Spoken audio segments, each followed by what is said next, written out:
Shalom Bapak Ibu Saudara yang dikasihi Tuhan Yesus. Sebelum kita belajar kebenaran firman Tuhan pada malam hari ini, mari kita bersatu di dalam doa. Bapa kami yang di surga, kami mengucap syukur buat setiap kebaikan-Mu. Terima kasih buat penyertaan pemeliharaan-Mu yang sempurna bagi kami. Bapa, sebentar kami akan mendengarkan firman-Mu. Biarlah Bapa firman-Mu menjadi rema bagi setiap kami, mengubahkan setiap kehidupan kami. Kau berkati hamba yang akan menyampaikan kebenaran firman-Mu.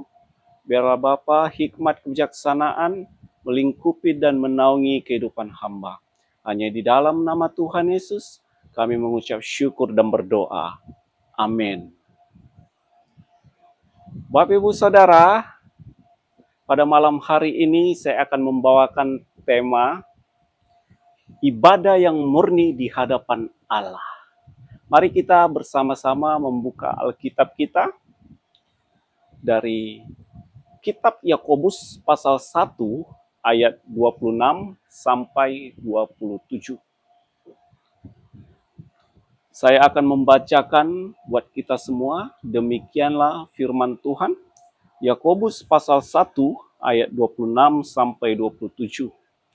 Jikalau seseorang menganggap dirinya beribadah, tetapi tidak mengekang lidahnya, ia menipu dirinya sendiri. Maka sia-sialah ibadahnya. Ibadah yang murni dan tidak bercacat di hadapan Allah Bapa kita, ialah mengunjungi yatim piatu dan janda-janda dalam kesusahan mereka, dan menjaga supaya diri sendiri tidak dicemarkan oleh dunia. Puji Tuhan. Bapak Ibu Saudara, surat Yakobus ini sangat jelas menekankan kepada jemaat yang ada di perantauan. Surat ini ditujukan oleh Rasul Yakobus kepada 12 suku Israel yang berada di perantauan. Ketika kita melihat teks kuno, dalam bahasa Yunaninya, di sana banyak terdapat tekanan-tekanan untuk memberikan nasihat bagi jemaat yang ada di sana. Yakobus menulis surat ini sekitar 45 sampai 62 Masehi. Yakobus sangat menekankan kepada jemaat 12 suku Yahudi, 12 suku Israel di perantauan. Pada zaman itu, 12 suku Israel ini sedang melakukan pelarian dari Yerusalem. Karena di sana terdapat suatu penganiayaan yang besar-besaran, terdapat suatu intimidasi yang besar-besaran kepada Kristen mula-mula. Maka mereka lari dan tersebar di berbagai perantauan. Lalu Rasul Yakobus menjumpai mereka dan mengatakan dan menegur mereka agar mereka kembali kepada ibadah yang murni. Tentu ibadah yang murni di hadapan Allah Bapa. Untuk itu kita akan melihat Bapak Ibu Saudara, seperti apa ibadah yang murni di hadapan Allah Bapa. Ada 3 poin yang akan saya sampaikan untuk menjadi perenungan bagi diri kita. Apakah diri kita sudah menjadi bagian dalam ibadah yang murni di hadapan Allah? Berbicara ibadah itu adalah suatu religi, agama, atau peribadahan. Berarti bagaimana saat ini ibadah kita, tentu itu akan dilihat. Banyak orang yang beranggapan dia sudah beragama, dia sudah beribadah. Banyak orang yang beranggapan hidupnya sudah benar, tetapi dia lupa yang melihat dan menilai hidupnya bukan dirinya sendiri, melainkan orang-orang yang di sekitarnya. Kita bisa saja mengaku saya adalah beragama, orang yang beragama, saya sudah beribadah yang benar, saya rajin ke gereja, saya terlibat aktif pelayanan. Tetapi yang menjadi pertanyaan mendasar, apakah orang-orang dapat merasakan itu dalam kehidupan kita? Bapak Ibu Saudara, ibadah yang benar ada 3 poin yang akan kita pelajari bersama.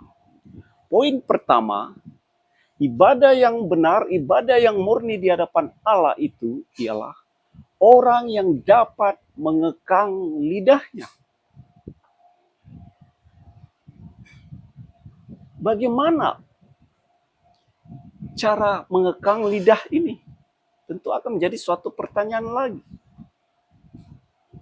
Kita akan lihat teks aslinya, teks kuno dalam bahasa Yunaninya. Di sana terdapat kata tereskos, orang yang beribadah. Tereskos di sini adalah orang yang beribadah, tetapi dilanjutkan oleh kalinagogon.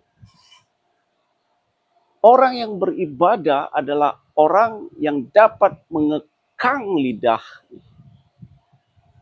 Kalinagogon ini berbicara mengekang seperti mengekang kuda.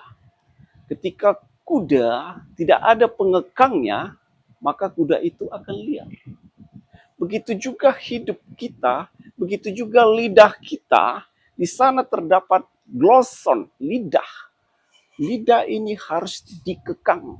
Seperti mengekang kuda tadi, begitu jugalah lidah kita.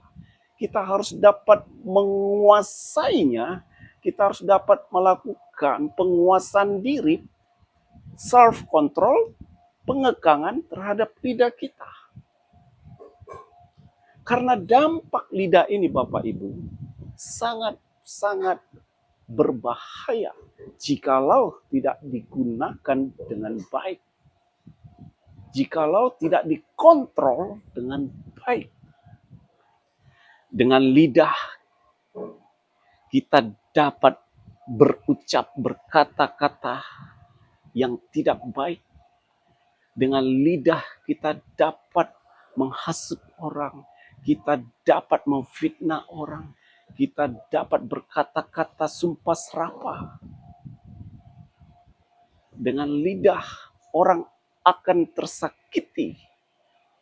Karena di dalam lidah itu akan terucap suatu kata-kata. Untuk itu kita harus mewaspadainya. Bapak Ibu, pada zaman kita ini, pada zaman modern ini, tentu kita diperhadapkan dengan yang namanya teknologi modern. Teknologi ini banyak kita jumpai seperti media sosial, grup WhatsApp kita. Pengaplikasiannya itu tentu akan menjadi dasar apakah kita mampu mengekang lidah kita. Jari-jari kita ini Bapak Ibu juga bisa berbahaya. Kenapa? Karena ketika kita membalas atau merespon di grup WhatsApp kita, itu juga bisa menentukan apakah yang kita ketik membangun atau menyakiti hati orang. Begitu juga di konten kita di media sosial, di YouTube, Facebook, dan sebagainya. Kita sering juga membuat konten berkata-kata yang tidak baik, bersumpah serapah, mengumpat. Saya contohkan, akhir-akhir ini banyak anak-anak Kristen yang saya lihat membuat konten mengatakan bahwa pemerintahan kita ini tidak becus, bahwa pemerintahan kita ini tidak benar, banyak di dalamnya korupsi dan sebagainya. Konten yang kita buat menghasut orang untuk membenci pemerintah. Kita lupa bahwa kita sebagai anak Tuhan, tugas dan tanggung jawab kita mendoakan bangsa dan negara kita, Bapak Ibu.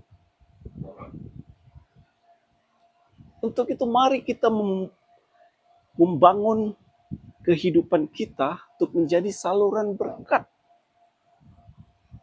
Kita gunakan jari jemari kita, perkataan kita di media sosial, di konten kita, untuk menjadi saluran berkat, memberikan kesejukan, memberikan motivasi-motivasi yang membangun. Itulah yang Tuhan mau dalam ibadah yang berkenan, ibadah yang murni tadi. Poin pertama ialah dapat mengekang lidahnya.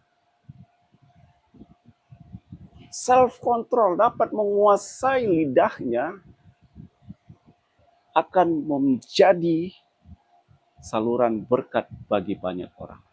Tetapi sebaliknya, jikalau tidak dapat mengekang lidahnya, baik dalam jari-jari kita berkomentar di media sosial dan perkataan kita di konten media sosial, itu akan dapat menjadi batu sandungan bagi orang lain.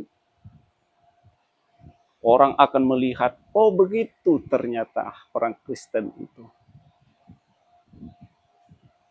Kerjaannya hanya mengeluh, kerjaannya hanya mengumpat, kerjaannya hanya menjelek-jelekkan.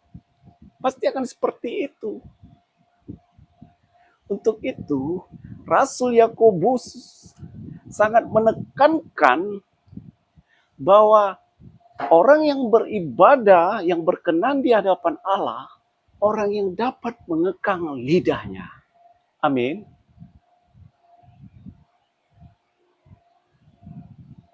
Bapak, Ibu, Saudara,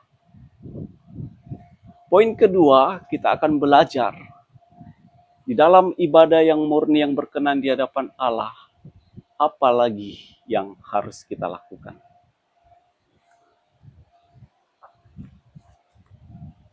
Saya akan membaca pada ayat 27, ibadah yang murni dan tidak bercacat di hadapan Allah Bapa kita, ialah mengunjungi yatim piatu dan janda-janda dalam kesusahan mereka, dan menjaga supaya diri sendiri tidak dicemarkan oleh dunia.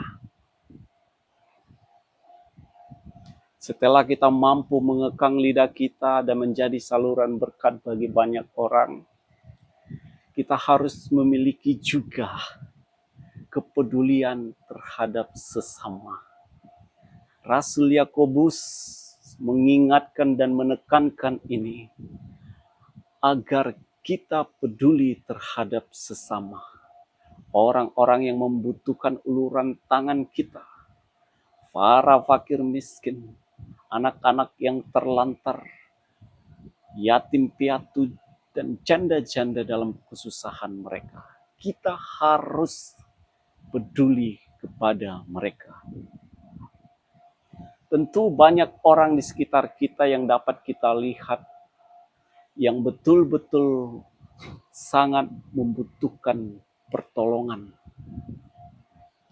Untuk itulah Bapak, Ibu, Saudara, Rasul Yakobus mengingatkan kepada kita bahwa ibadah yang murni di hadapan Allah itu harus memiliki yang namanya ketepatan, kesesuaian di dalam kehidupan. Tindakan kita haruslah berkenan di hadapan Tuhan. Sebab berbicara ibadah ini adalah ibadah yang vertikal dan horizontal, Bapak Ibu. Vertikal artinya hidup kita ini harus selaras atau tertuju kepada Allah Bapa. Kita memuliakan, mengagungkannya. Tetapi ibadah yang benar bukan hanya secara vertikal, bukan hanya tertuju kepada Allah Bapa, tetapi akan memiliki konsekuensi, akan memiliki dampak, yaitu secara horizontal. Ketika kita berbicara ibadah secara horizontal, itu berbicara hubungan kita terhadap sesama. Itulah ibadah yang berkenan, ibadah yang murni di hadapan Allah. Benar secara vertikal, hidup kita tertuju kepada Allah Bapa. Kita bangun kerohanian kita dengan benar. Lalu benar secara horizontal, kita membangun suatu hubungan kepada sesama kita dengan benar. Kita harus dapat memperhatikan orang-orang di sekitar kita, Bapak Ibu. Jangan kita menjadi orang yang egois, yang menyelamatkan, yang mementingkan diri sendiri. Kita diajar untuk menjadi saluran berkat. Kita diberkati untuk menjadi berkat. Amin. Bapak Ibu Saudara, Rasul Yakobus pada zaman itu melihat jemaat-jemaat di perantauan mementingkan diri sendiri. Rasul Yakobus melihat jemaat-jemaat Kristen Yahudi mula-mula di perantauan merasa benar, sombong rohani. Mereka beranggapan ketika mereka sudah melakukan yang namanya hukum Taurat, yang melakukan korban-korban persembahan, yang sudah melakukan hari Sabat, mengkuduskan hari Sabat, maka itu adalah suatu ibadah yang berkenan di hadapan Allah. Mereka menyombongkan hal itu, Bapak Ibu Saudara. Tapi mereka lupa yang mereka lakukan adalah hanya sekedar ritual keagamaan. Dan Tuhan Allah tidak senang akan hal itu. Sebab yang mereka lakukan tidak didasari dengan yang namanya kasih. Tidak didasari dengan yang namanya peduli kepada sesama.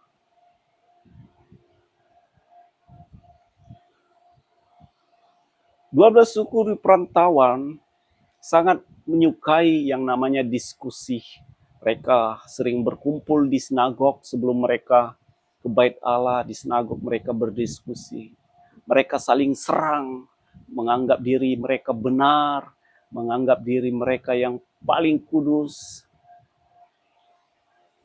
Dan mereka mengkucilkan orang-orang yang tertindas, orang-orang janda, para yatim piatu, dan para fakir miskin.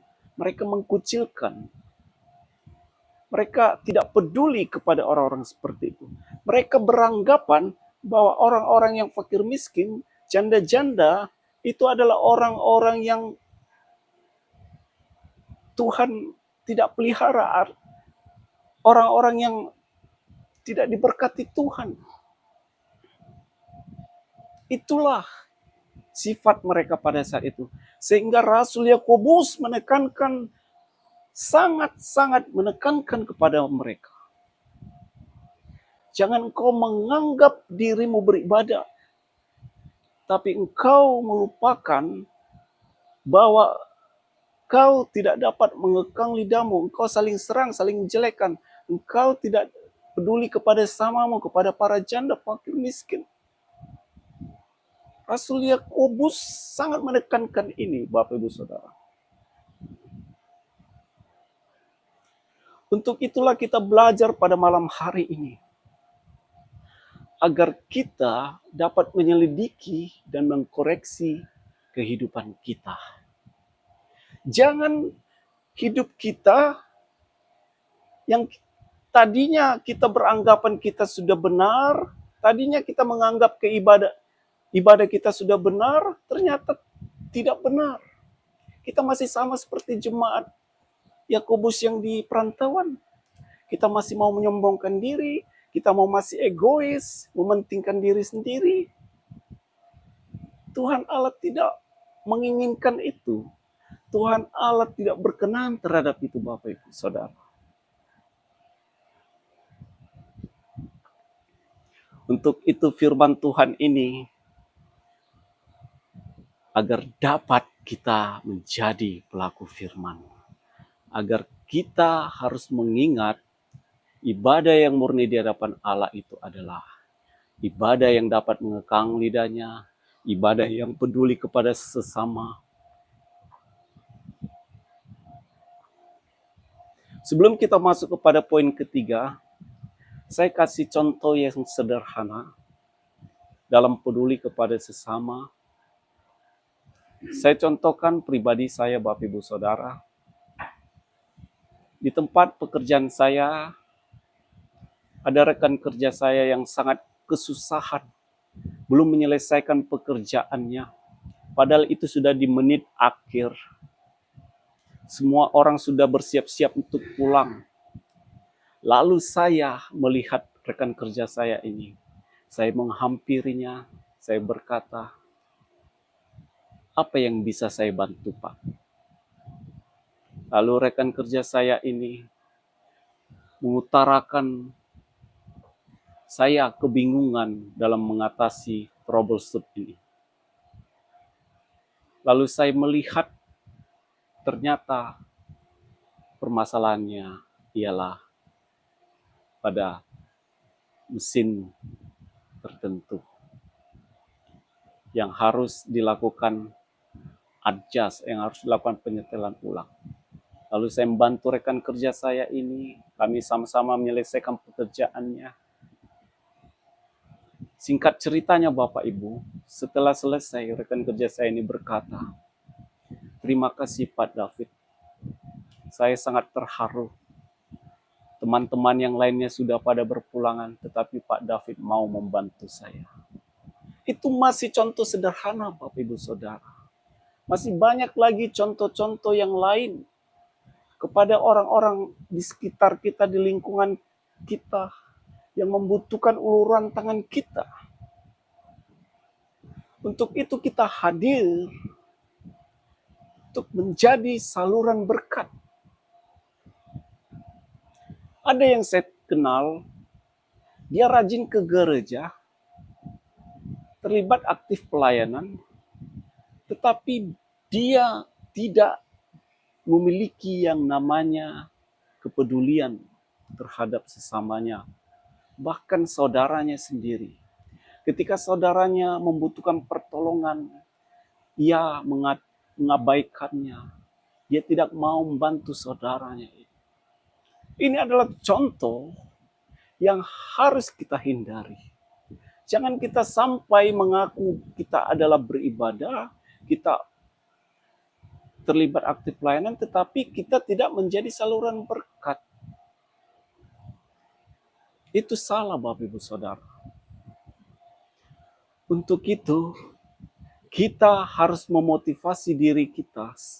Kita harus berkata kepada diri kita sendiri, kita jangan mau menjadi seorang penipu bagi diri kita sendiri. Kita harus mampu menjadi berkat bagi sesama kita. Lalu poin ketiga, dalam ibadah yang murni dan yang berkenan di hadapan Allah Bapa ini, kita harus mampu juga mengkuduskan diri kita agar kita tidak tercemar dari dunia. Mari kita buka Alkitab kita akan baca dalam kitab Roma pasal 12 ayat 1 sampai 2. Mari kita bersama-sama membaca Alkitab kita.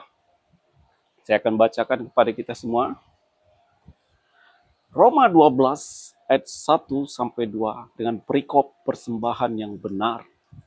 Karena itu saudara-saudara, oleh kemurahan Allah aku menasihatkan kamu, supaya kamu mempersembahkan tubuhmu sebagai persembahan yang hidup, yang kudus dan yang berkenan kepada Allah. Itulah ibadahmu yang sejati.